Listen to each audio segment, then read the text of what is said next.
one of the limiting beliefs that we have in ourselves, and we see in a lot of people, is if I can't rationalize it, I can't follow it. Yeah. If I can't Yeah. turn it into a rational argument or a rational decision, I can't follow it. Yeah. And we have cat a corner to our house is a Nobel Prize winner. He won the Nobel Prize for biology, really sweet guy. And I went over, I see him walking the dogs, of course. So I meet all my neighbors. But I went over there to talk to him, and he was explaining this incredibly complex DNA. I'm looking at this thing, my eyes are kind of glazing over. And I said, it's just so obvious that you're in touch with something besides what you can articulate. And he said, yes. And I said, well, you kind of break the mold of the scientists being just these rational people. He said, oh, no. We're not rational. He said the rational scientists never get anywhere. If you don't have that intuition and trust that intuition, you'll never have that kind of. Yeah. I want to go a little bit more subtle here, and is that intuition looks like something and our intellect looks like something else. Yeah, absolutely they do. And I feel like in my life, there's no demarcation.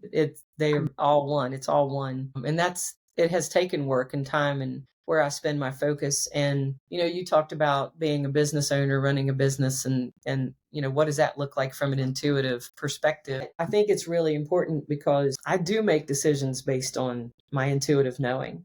And because of the work that I do and constantly am doing my own work in addition to working with other people, like that intuition is strong, it's honed, it's there.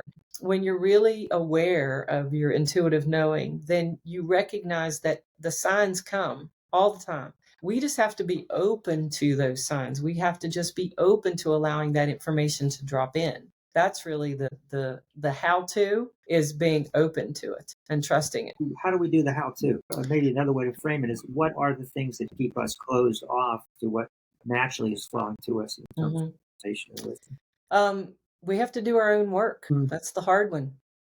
There are two things that I think are really important. We have to do our own work. We have to face our own fears. We have to deal with our own traumas. We have to be honest about our own limiting beliefs. I always tell everyone that the hardest thing in the world to do is to strip yourself down and look at yourself. Whether that's physically stripping down and looking at yourself in the mirror to being honest with yourself about, I'm 58 years old, where is everything, right? That's a hard thing for everybody to do.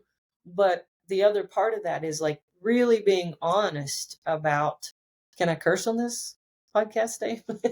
Oh, yeah, absolutely. Really being honest about your own shit. You got to own your own shit. That's the thing. None of us are perfect, and we're always going to make mistakes, and that's okay.